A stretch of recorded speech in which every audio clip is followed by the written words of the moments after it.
So last for 7 days, we've been studying this illusory body teaching, practicing some, including with the Mondo practices. So today looks like the conclusion of the illusory body practice, even though tomorrow we will have some practice and talk offering in the afternoon. So before I fully conclude this illusory body teaching, here there's one very nice song by Lord Jigten Sungpa. You will go through that. That's called the song that purifies the recollection. That is very very nice teachings there. The background of these songs or teachings is once when Lord Jigten Sungpa was residing at Drikungpa is the name of place in Tibet, where there's a Drikungpa monastery that has first established in the 12th century. He gathered together about 30 of his students, most close students, in a meadow behind the monastery and asked them to perform displays of their miracle powers.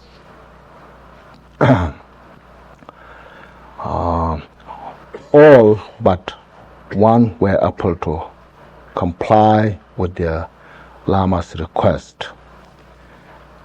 And this disciple, the one who couldn't display, his name was called Rinchen Tag, died suddenly from like a feeling of shame or heart attack kind of, he couldn't do it, so was feeling a little strange.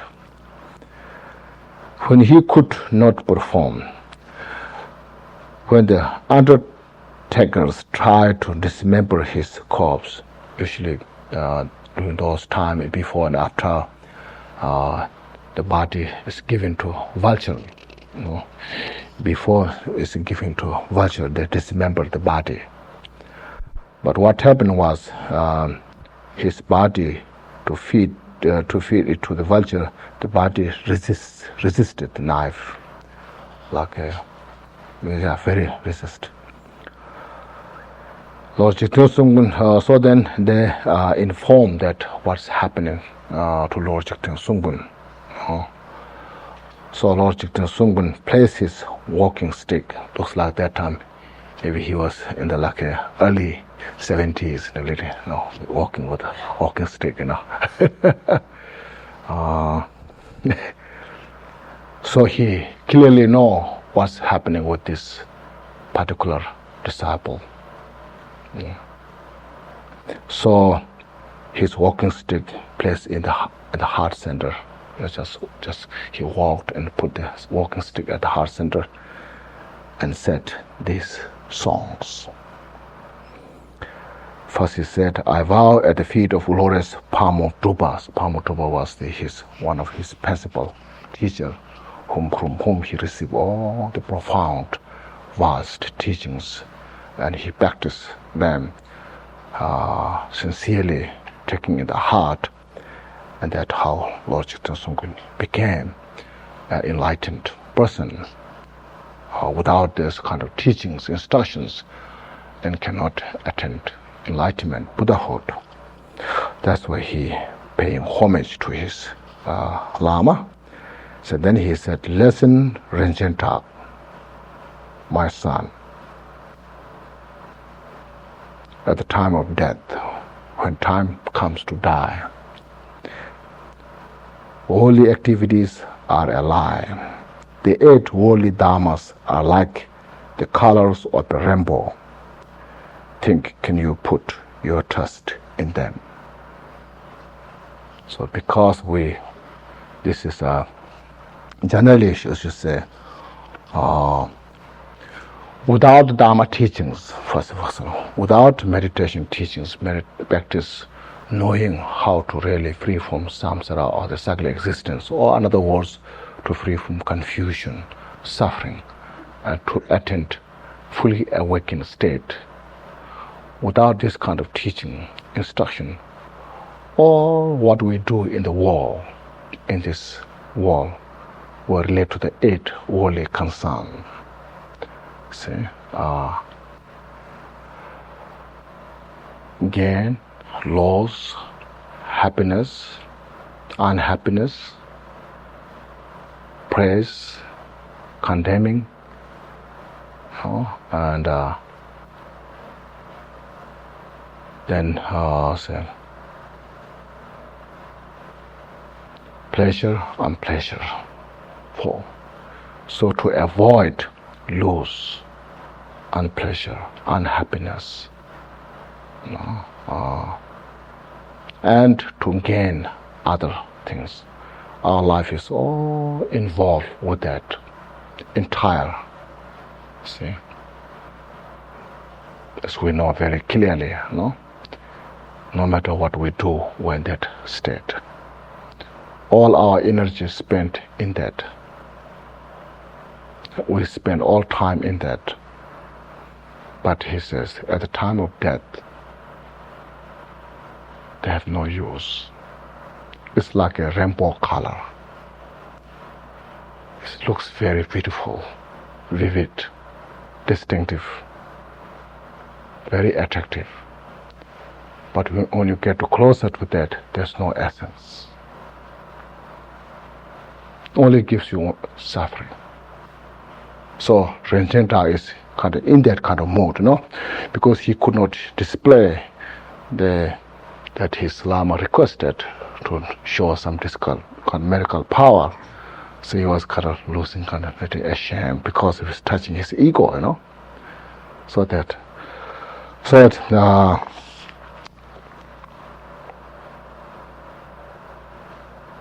all these activities are just a lie, or what here is lie means there's no essence, no true meaning there. It seems there is meaning in our life when we work on, but in reality there's no meaning. So therefore, when there is no essence, no true meaning there, can you rely on that? What it means, can you put your trust in them? Means, can you really rely on that? Can you get really kind of full kind of happiness from that, or free from suffering? So that in the illusory body, we discuss about those.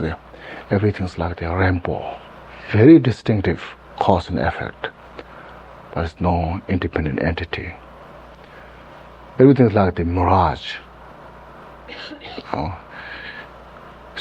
Kind of, you can project, you can see it, but when you go closer there, and it just disappears. All what we do in a life like that, always looking outside, rather looking inside, in the mind. As we have discussion before, the mind, what we have within us is very hidden subject. It's very mysterious. It has no form. Because it's so hidden, mysterious, no form, we don't know how to relate with that.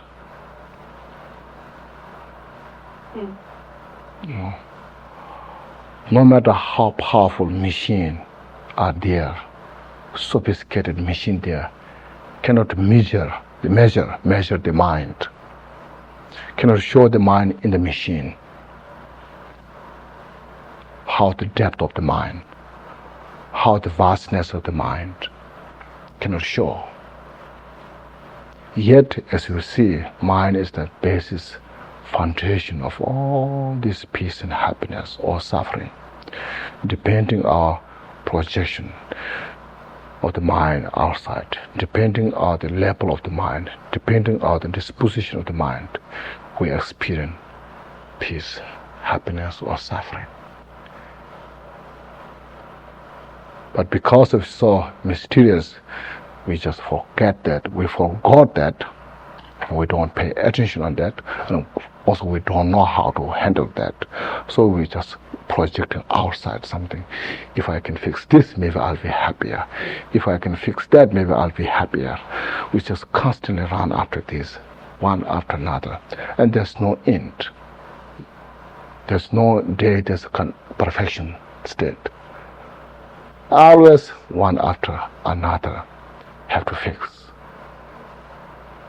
No. So that's what's called like a rainbow. No? Like a mirage. Cannot fix. So look inside the mind and work. Rely on yourself. You have your own mind. You work with that. Instead of looking outside the eight worldly concern, just look inside and practice. So that's first showing. In India, now you can see, first lesson.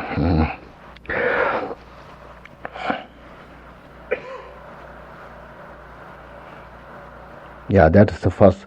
There's in the samsara, there's no essence, anything, what we do. After all, see. When you see the separation of gathered friends, the affectionate of relatives and friends is a lie. Heartfelt words are like an echo. Think, can you put your trust in them?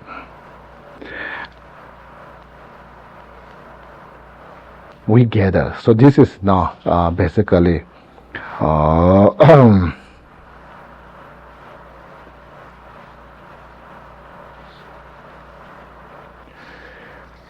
impermanence.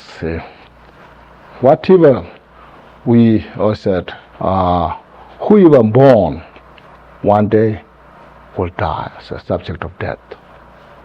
Whoever we meet, people, our friend, relative, one day will separate. Whatever we build, constructions, one day it will fall down. Whatever we accumulated, wealth, anything, one day it will go away. That's how its whole phenomena is designed that way. Whole nature. No matter what kind of religion we believe, have faith, no matter what kind of culture we have, language we speak, but that is how whole phenomena is constituted. Momentary, subject of change. So it's saying strong attachment doesn't help either. What it's saying is just work with your own mind again. Develop great compassion. See the whole reality nature, not just a small, not just be a narrow mind, but just be a broad, just be a universal mind. Just see how phenomena they constitute, how they coexist. So that way, just as what it's saying is accept the things what is happening. Even we don't accept, there's no other choice. It will happen. So let whatever we work hard, make all the effort, yet just accept what is happening. Whether it's good, bad, what is happening, just be accept and make effort to change it, if possible. So without attachment. The attachment, the mind that mind wants to make concrete, very kind of stable, kind of like a permanent, and that doesn't happen, no matter how much we try. That which cannot established. So why we make so much importance on that? Rather, see the law of the cause and effect, and how changes taking place. Accept that and be with that. So all this is the voice as we have voice or the sound as an echo. See, we studied that. All the sounds like the echo. Echo is an example of illusion. Usually we say echo has no meaning. If the echo reflects, saying, "Oh, how wonderful you are," you may not pay attention so much. Or the echo may say, "Oh, you are so terrible person," you won't pay attention so much. So you should see all as echo is also sound. It's how we kind of reflect our mind on the sound. It's our kind of our mind's attachment. What will we do? So see all the sound as an echo, and that way we can stabilize our mental ability. Not so much kind of back and forth, kind of clear mind, full of awareness, wisdom. When someone says bad things about you, that's okay. If I don't have that mistake, that's fine. Or if I had made a mistake, there's a good teaching, that's a good lesson to me, I should improve myself. Or if somebody is saying good things about you, if you don't have it, I should work hard to have that. If you have it, so that person knows what I have, rather attached to that. So just see all the sound as an echo. Practice that way. So then when you see the growth and decline of the four elements of the body, the illusion of strength and ability is also a lie. Thus, the fall or the autumn flower of youth, can you put your trust in it? So now we are born. This also shows impermanence. We are born as a child, as a baby, and then we are grown up. We are growing.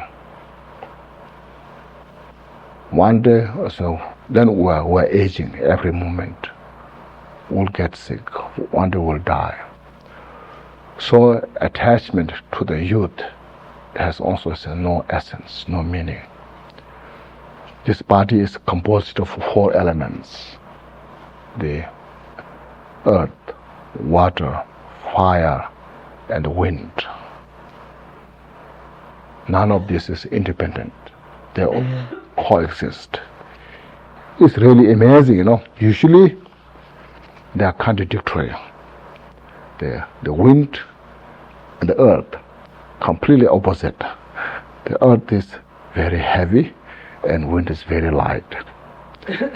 The fire is hot and water is cold, isn't it? So how they can coexist? But we have to coexist that in our body. Without any one of them, we cannot exist. We cannot function. So when they are balanced, when they work together, cooperatively, we feel healthy, fine. When they have a competition, then there's no health. When the fire becomes stronger, water kind of loses. When the earth becomes stronger, the wind loses. When the wind becomes stronger, earth loses. So kind of back and forth, up and down, like that. So much this depends on the outside four elements. Depends so much on our inside mind. It's called interdependent. See, when we have that imbalance, the medicines we are taking usually is good, like the herbal medicine. The herbal, all the plants, these different flowers. If the one who can kind of recognize well each the plants, flowers, those, then can explain. I said this is kind of, this has more earth element, this is more wind element, this is more water element, this is more fire elements. So when you recognize well about these different plants, and depending to our physical also imbalance the four elements, then we take these herbal medicines, and that helps to balance the body. Food also, see, when you feel heavy kind of, we don't eat much food, so I already feel heavy, When you feel lighter kind of maybe flying, then you need to eat more, when you're thirsty, drink water. When we're cold, get more fire. This support we get from outside elements to balance our inner elements. So therefore, our physical body is so much different from our environment outside. Very strongly connected to each other. Without the outer, the four elements support, we cannot exist by ourselves.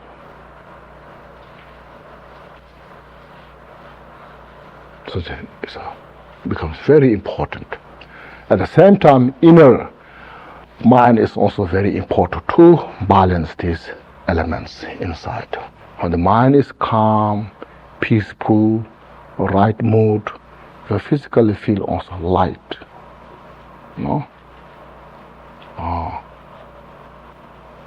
Can do things more easily.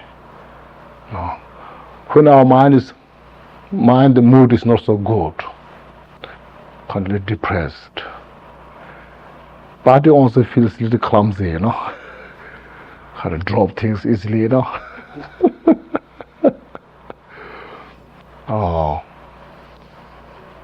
So those kind of different physical reaction comes so much by the state of the mind. So it shows how also mind is very important. Actually, mind is much more important. When the mind has such a good balance, clear mood, can change these outside things too. Because the outside is all mental projection, how mind create. So anyway, this changing the body, the baby, youth, aging, sickness, this all just transition, transitory nature. There's no any essence to attach to that. There's no benefit to attach to that. Because when we get sick, for example, have been well yesterday, it's just lie. No any kind of, no essence left, isn't it? See? Like this morning feel so good, afternoon get headache. This morning feeling good. It's not now, it's not here now. It's just a lie, isn't it? So that's what they're saying. So when we are also having a good health, not attached to that. Just see it as just a transitory nature. When we get sick, also there's also nothing to attach to that. Fine. So when I say when you get sick, attached to that is I don't want to get sick. That's attached to not to get sick. Okay. Just we learn that, as I mentioned, doesn't mean we just sit there, let happen, just not work, not making effort. It's not. We make all the effort. We should do what we can. But things when it's out of our hand, what we can do, it makes more suffering instead of getting help. So therefore, especially at the time of death, how our life have been kind of a good life, that time is just a dream. It's just like a mirage, So don't attach to that set. It's like a flower, flower. In the morning, the flower is so beautiful, fresh, and we pay a lot of money to buy it, Then we put in the pot. Okay, then it fades, throw in the trash,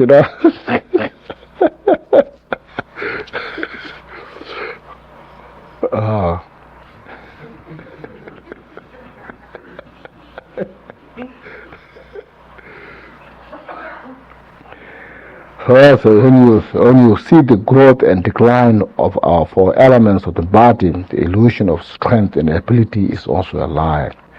The autumn flower of youth, can you put trust in it? This is showing basically about the impermanence of all phenomena. In the spring, a lot of flowers coming. All the leaves are coming out, so beautiful.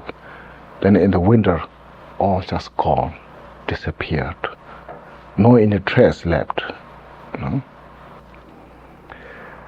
Therefore, when you see the gathering and the consumption of wealth, clinking and painful accumulation are also lie. Food and wealth are like dew on a blade of grass. Can you put your trust in them? No. We make so much effort to gather the accumulations, wealth. So much we put energy on that. Then we, to do that, we put a lot of energy, time. Then we attach too much, cling to that. Then when it goes, a lot of pain comes to mind. But that's how it happens. It's like that, like a dew on a blade of grass. The dew is on the blade of grass in the morning. As soon as the sun shines, drops. It's not there. The bubble rises, it dies in the water. So all what we work, make effort, working on this, one day it goes. So there's nothing to attach. Then when you see the suffering of birth and death, when you see the suffering of birth and death, the happiness of assemblies of gods and human beings is a lie.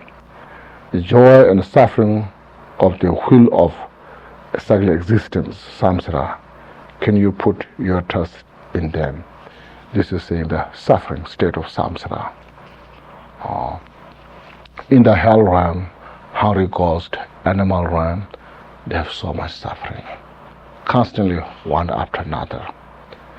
Compared to that, we human beings have much more happiness, much more peace.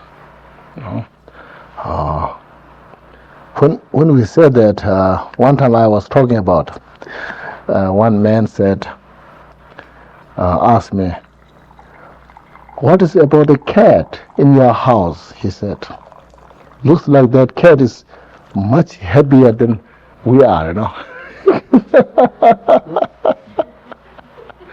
Or dog, because doesn't have to worry anything, Get the food in time, Also delicious food.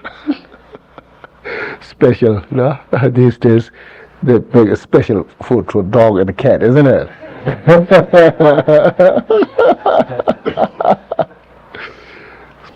So he said, it looks like much happier than we human beings, Sometimes we are suffering so much, he said. Because I was talking about the precious human life and the suffering of the animals, you know.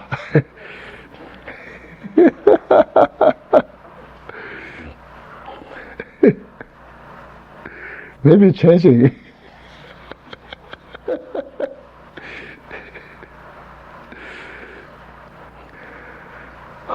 Average way first is really an average human being has much more happiness, peace than animal around. Suppose, you know.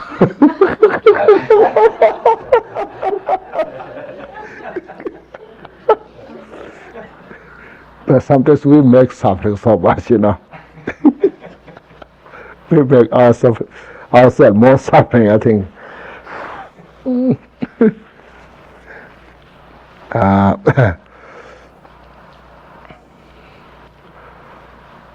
Particularly, like say, when we meet these kind of teachings, surely, you know, we have much more opportunity to bring peace, happiness in our life. You see.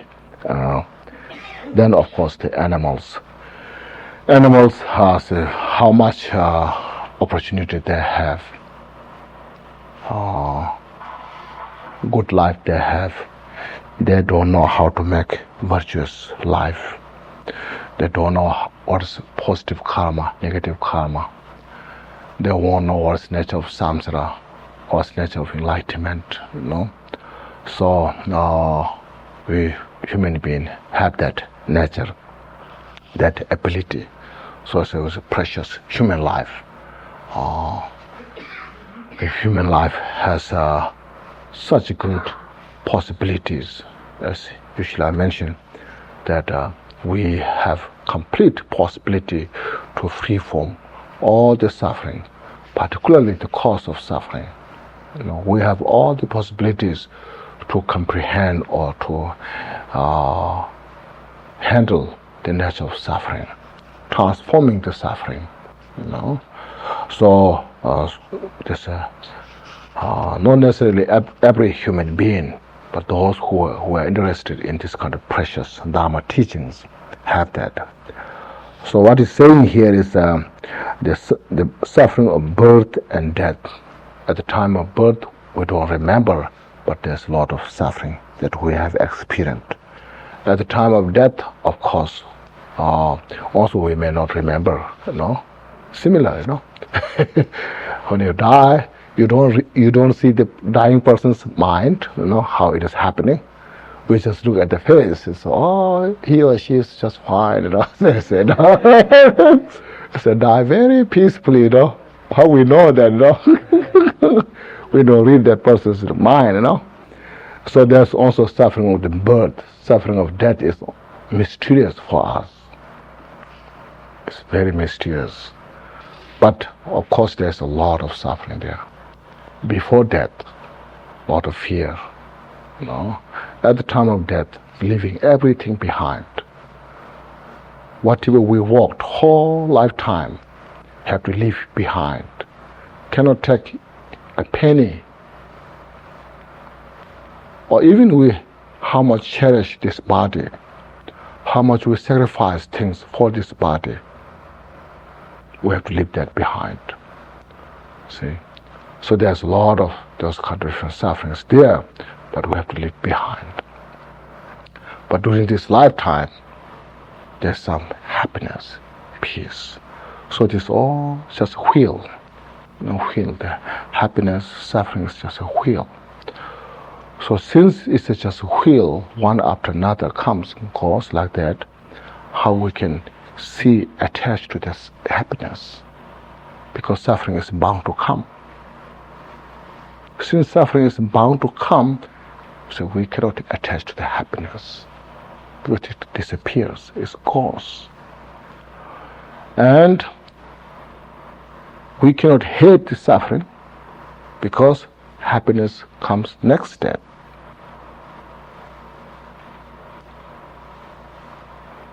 If suffering is always there, then maybe we hate it. I don't like it, says, you know. But then that also disappears. And next step, hopefully comes happiness. So that happiness and suffering is just a wheel. So not attach to the happiness and don't hate the suffering. So stabilize your mind. So what it's saying is basically, in the samsara, even we as a human being, having all the possibilities, opportunity to do things, but until we're free from samsara, until we are free from the cyclic existence of this confusion state, there's no ultimate happiness. It's just an illusion.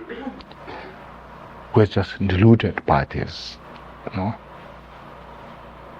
They come and go, no inherent existence.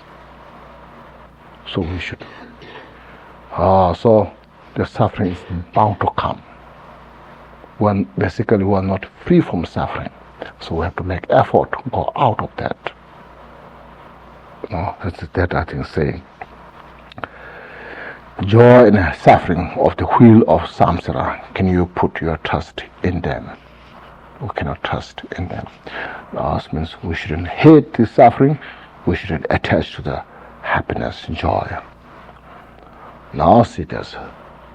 So this all is talking about explaining about the nature of samsara. Okay? Where we are, how we stand. To the tree, the father bodhicitta.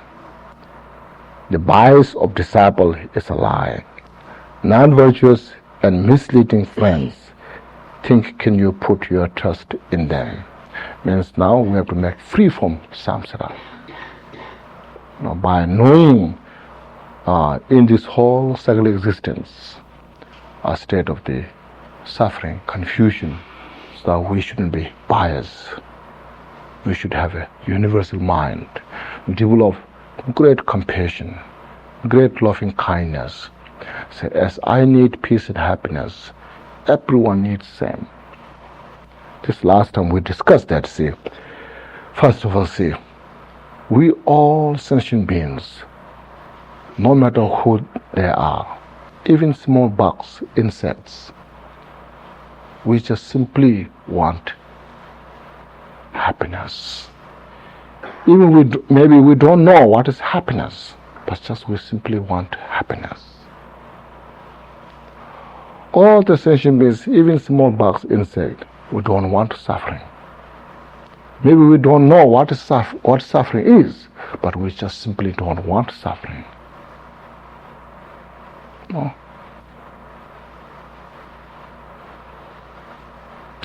With this basic reason, we are making effort, doing a lot of things, putting our all energy, time, doing something.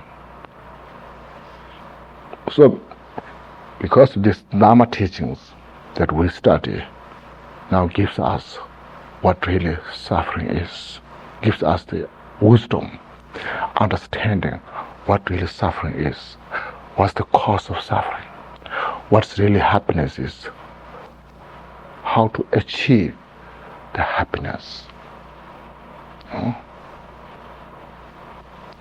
So that understand that the mind universally, not just a small way, that we all are, every sentient beings, we all are same, not different.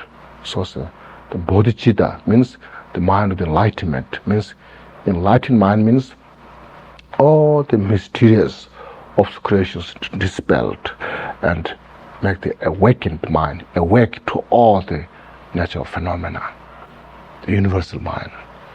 So the bias is not, the biased mind is not really a kind of cause to bring happiness. So we have to develop unbiased mind, the great loving kindness, the great compassion towards all sentient beings. So basically it's saying make a good person, make a good citizen, Wonderful person, sir. So these people who are leading into cause of suffering, misleadings, can you trust on them? No. To bring happiness, creating a lot of non-virtuous action. That's not right. It's a contradictory. No. Wanting to have a medicine and planting the poisonous tree. No. So you're planting, because planting the poisonous seed, and we want to grow from that a medicine set. That's not possible. So you cannot trust to that. You cannot rely to that. No. When you understand that all sentient beings are your parents, attachment to self-cherishing is a lie, Sharavaka vehicle of self-liberation. Think, can you put your trust in them? Now, this is again, it's the same thing, you know. Now, all the sentient beings have been your parents, your relatives, your friends, your families, one or another lifetime. So all sentient beings, so is your friends, your relatives, as like this lifetime. Or in other words, say, the person who is most close to us, we feel that that person should have all the happiness, all the joy. And we feel that person should be free from all the suffering, unfavorable conditions. It's because that person wants peace and happiness, doesn't want suffering. So now that same, all the sentient beings want us that way. So we should cultivate the mind to that. Even though we may not have, but build the attitude in the mind. Transform whole. And this is important, the attitude, motivation, and the action. So, first we cultivate motivation, the attitude. We may not have all the quality of the action to put that into, no? Where we're building the attitude, developing the motivation, that motivation becomes stronger and stronger, then our ability can be put also into action slowly. They said a small medicine tree is a very small medicine tree. Even though it is a medicine, but has no ability to heal a lot of the sentient beings. So in order to get full advantage, benefit from that tree, let that tree grow with a lot of protections. Put a big fence on that tree and let it grow. And when the tree become a big tree, then give you all the branches, leaves, flowers, fruits. From that, then can benefit many people. Similar, right now, we are as like a small medicinal tree. You know? A mind as a very, even though our mind is a pure, like a medicine tree, but have not developed quite big that. So get all the protection and let it grow. When it's grown up, become a big tree like that. When your mind is well established, then all the action you put, no, it's no difficulty. You can put all the actions. So that build that kind of mind. So self-cherishing is not the method to bring all the happiness. So therefore we have to cultivate universal mind. when you become convinced of the cause and result of karma, the instruction of non-effort is a lie. Thunder without rain in an empty sky, can you put your trust in it? It's nice, isn't it? Yeah. So when you become convinced of the cause and result of karma, the instruction of non-effort is a lie. That means when we know this is like karma and result, we say karma and result. Sometimes we think it's kind of a belief system. Such people believe karma, such we don't believe karma. Kind of say it becomes like a belief system, This usually I said. Look, first of all, say karma means action. Karma is action. Action we put physically, mentally, verbally.